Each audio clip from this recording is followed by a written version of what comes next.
Our lesson this morning comes from the second chapter of Matthew's Gospel, the first 12 verses of that chapter. Hear these words. In the time of King Herod, after Jesus was born in Bethlehem of Judea, wise men from the east came to Jerusalem asking, "Where is the child who has been born King of the Jews? For we have observed his star at its rising and have come to pay him homage." When King Herod heard this, he was frightened, and all of Jerusalem with him. And calling together all of the chief priests and scribes of the people, he inquired of them where the Messiah was to be born. They told him, "In Bethlehem of Judea, for so it is written by the prophet, 'And you, Bethlehem, in the land of Judah, are by no means least among the rulers of Judah. For from you shall come a ruler who is to shepherd my people Israel.'" Then Herod secretly called for the wise men and learned from them the exact time when the star appeared. And he sent them to Bethlehem, saying, "Go and search diligently for the child, and when you have found him, bring word to me so that I may go and pay him homage." When they had heard the king, they set out, and there ahead of them went the star that they had seen at its rising, until it stopped over the place where the child was. When they saw that the star had stopped, they were overwhelmed with joy. On entering the house, they saw the child with Mary his mother, and they knelt down and paid him homage. Then opening their treasure chest, they offered him gifts of gold, frankincense, and myrrh. And having been warned in a dream not to return to Herod, they left for their own country by another road. Friends, this is the word of God for the people of God. Thanks be to God. Amen.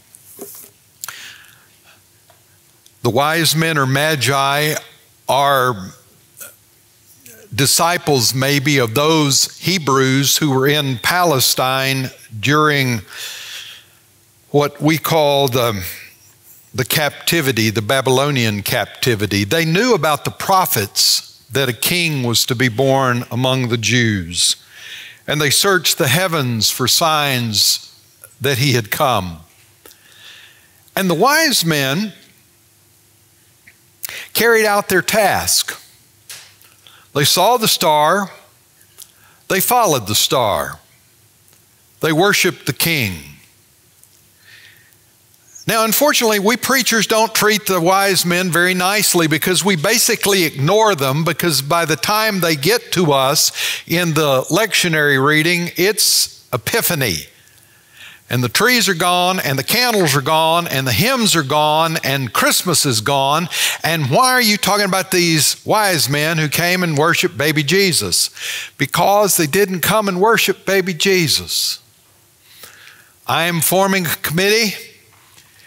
It is the proper nativity committee, and we will travel around to your house and look at your nativity. And if your nativity has Mary and Joseph and baby Jesus, the shepherds, some sheep, some animals, your nativity will receive high marks. But if your nativity has the wise men, we're calling the homeowners association on you, because the wise men aren't there, not at the birth.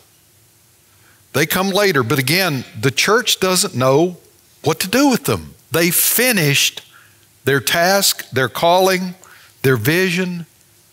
They're in the story, they're out of the story in just these passages of Matthew. They finished, but Da Vinci didn't finish.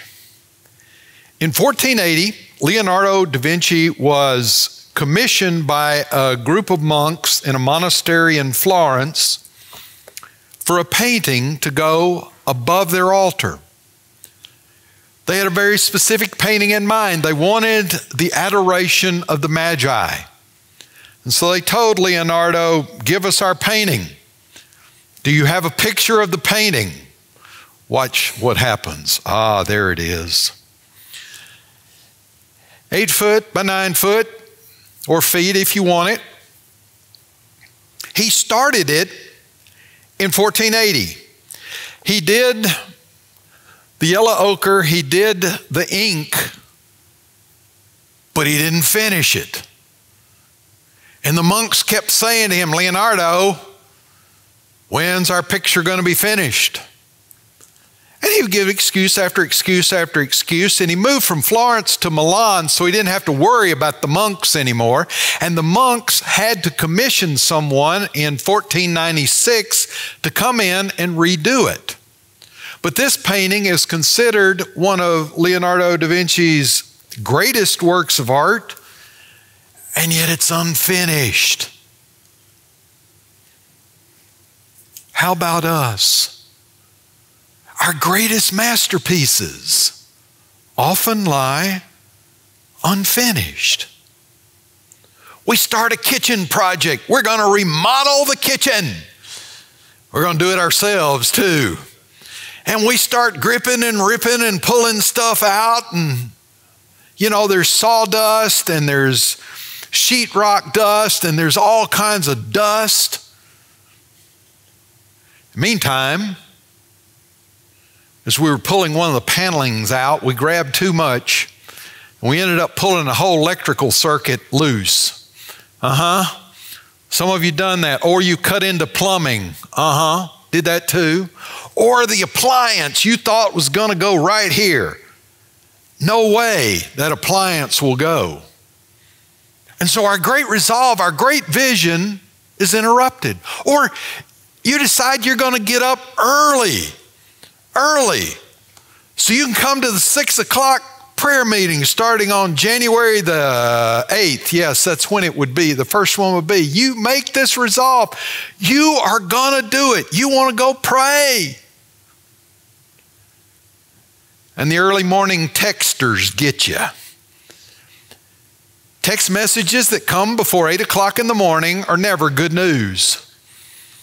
Always something you got to do or take care of or some trauma you got to deal with. And your resolve, your idea, your most important unfinished masterpiece lies there unfinished. How many projects in your household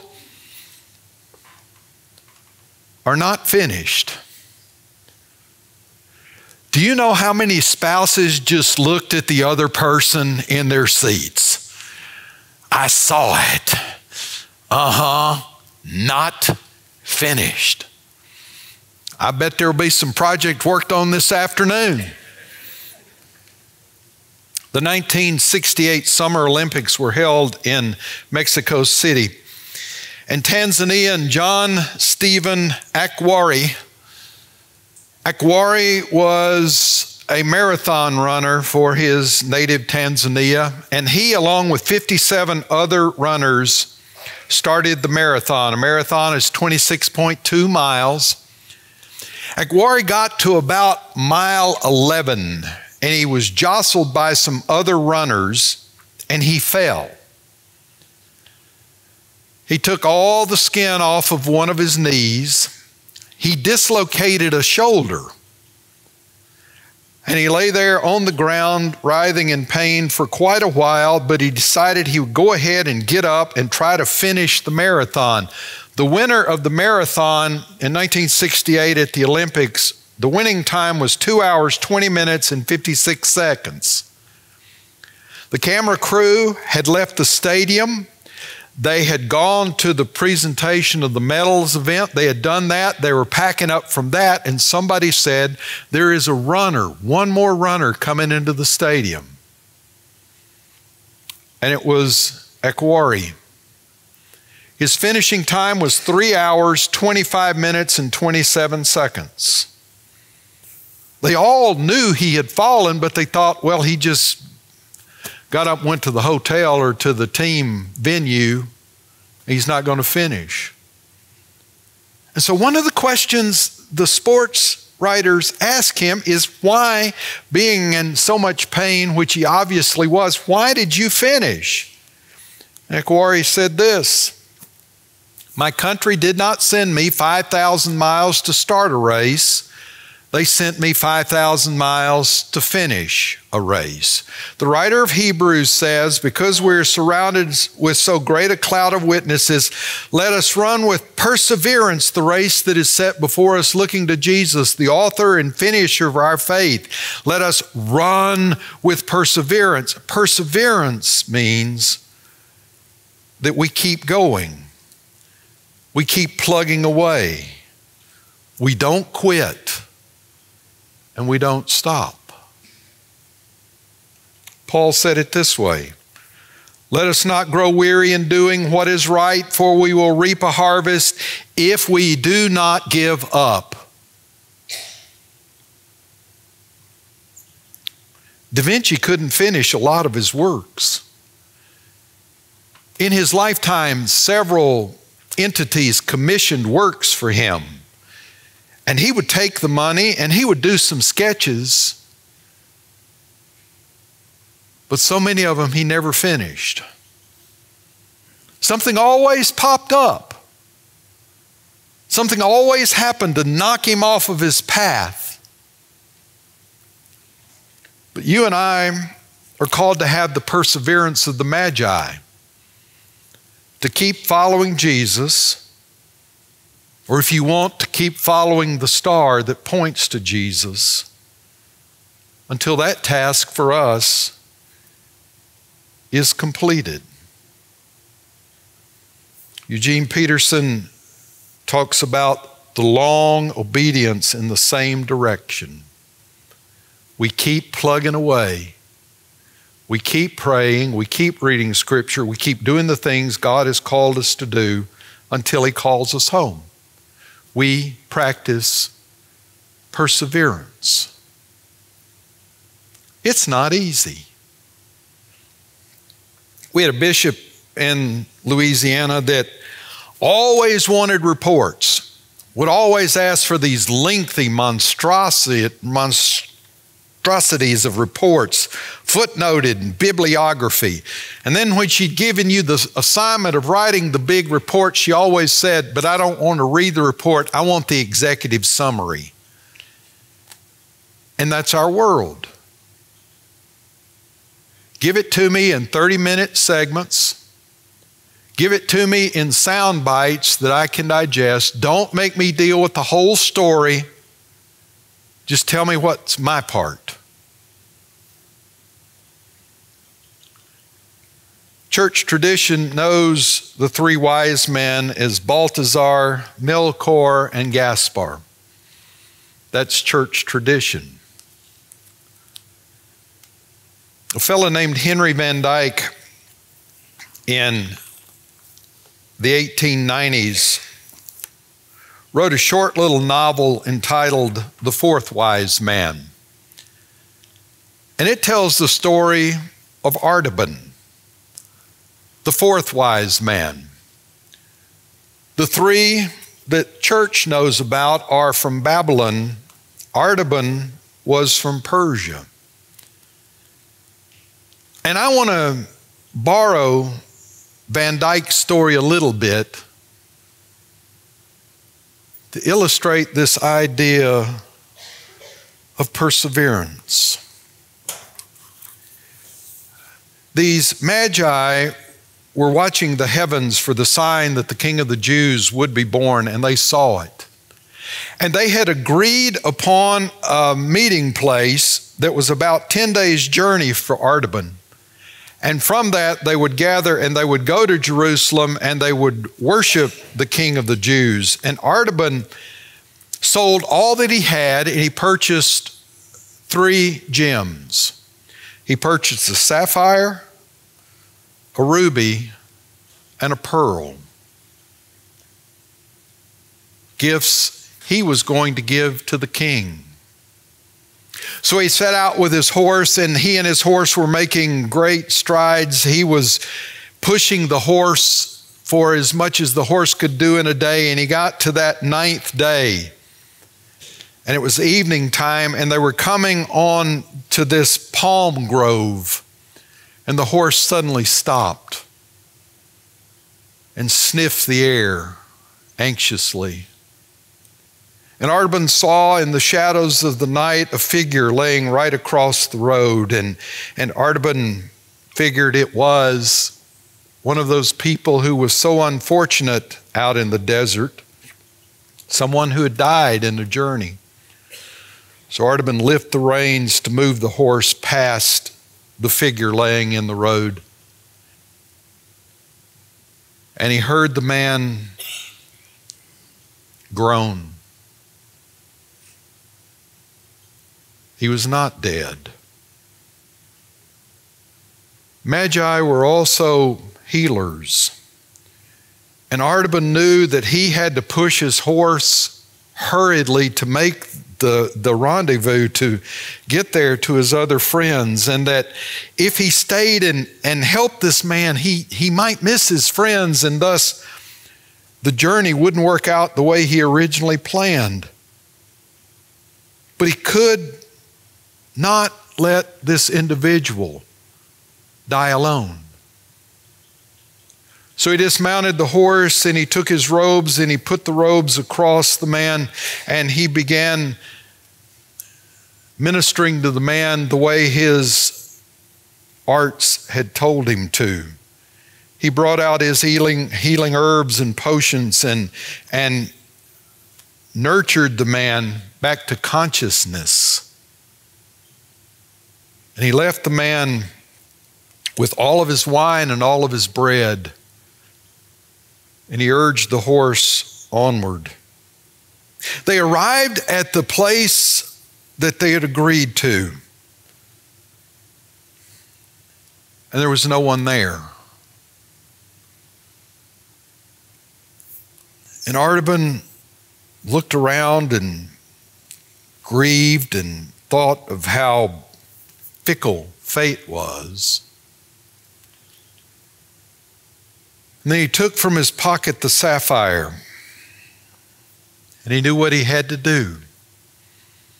He had to go back to Babylon and buy camels and supplies and journey alone across the desert. Because in that little oasis, he had found a note from his friends that said, "We had waited for you as long as we can wait. We can wait no longer. Join us on the trip across the desert." So Artaban sells the sapphire, buys the camels, travels across the desert, and he does make it to Bethlehem. He's late, though. And as he goes through the streets looking, hoping to find his friends, hoping to find the king,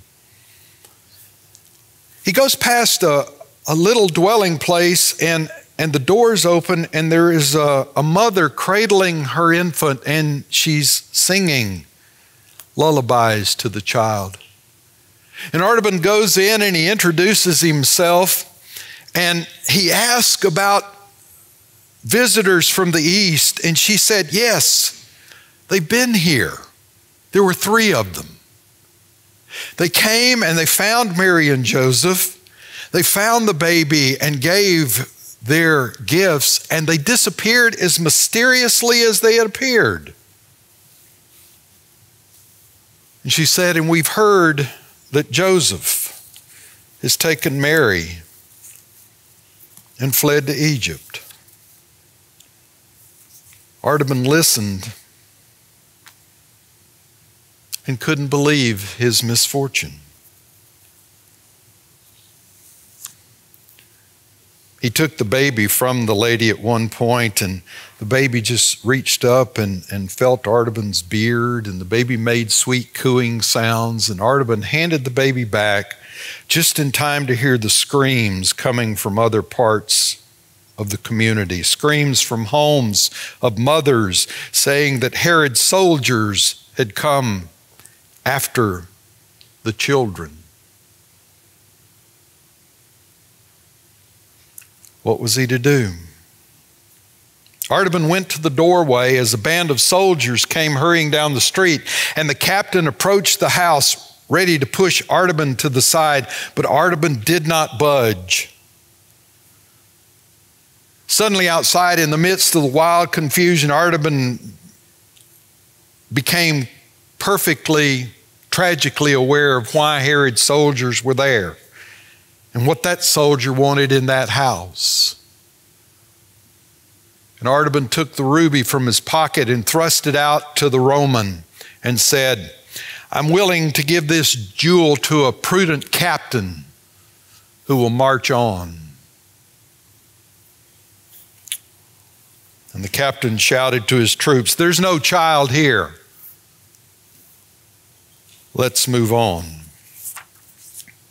And Van Dyck goes and he paints the picture of Artaban, who is always trying to follow Jesus, always trying to find Jesus, but appears one step behind. He goes to Egypt and he misses them because they've gone back to Nazareth. He goes to Nazareth and he misses them again. But the stories of Artaban are stories of love and grace, because in his missing of Jesus, something else is happening. And here's how Henry Van Dyck finishes the story of Artaban. 33 years have now passed since Artaban began his search. His hair was white as snow. He knew his life was coming near to its end, but he had to go to Jerusalem one more time to look for the king. It was the season of Passover, and the town was thronged with strangers. And there was a group of very excited people all running, walking quickly in the same direction. And Artaban said, "Where are you going?" And one of them answered, "We're going to Golgotha. 2 thieves are being crucified along with Jesus of Nazareth, who has done miracles, who claims to be the Son of God, who the chief priests have said must die." These words sounded familiar to Artaban.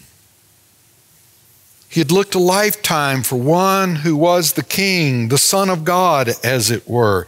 He had searched over land and sea. But now the message of hope comes with despair. The king had been denied and cast out.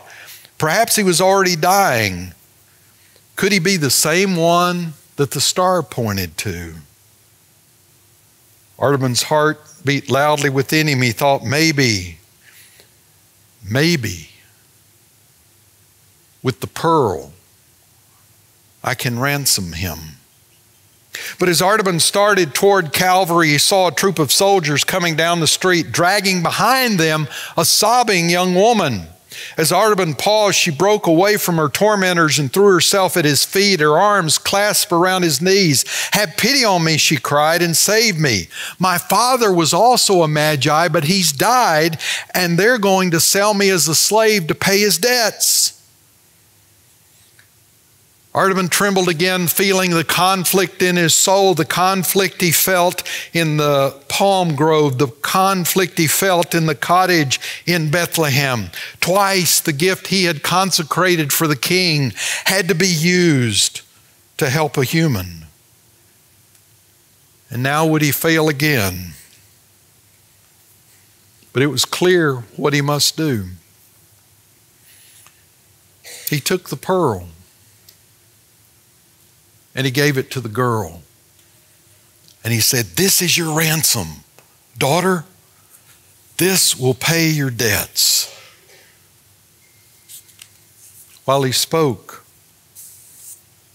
the sky darkened, and the shuddering tremors of an earthquake ran through the ground. The houses rocked and the soldiers ran, and Artaban sank down beside a protecting wall. But what had he to fear? What had he left to hope for?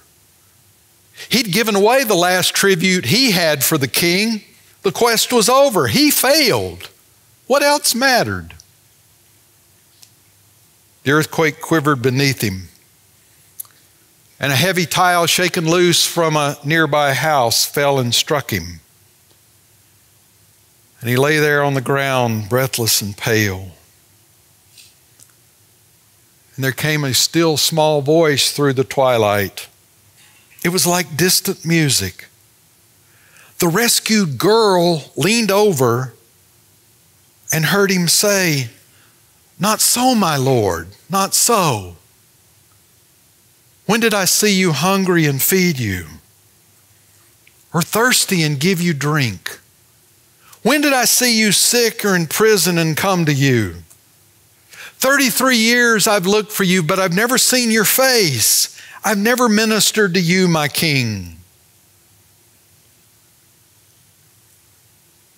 And then from heaven, very softly, the rescued girl heard, "Because you did it to one of the least of these." The calm radiance of wonder and joy lighted the face of Artaban as he exhaled one long, last breath. His journey was over. His gift was accepted. The other wise man found the King.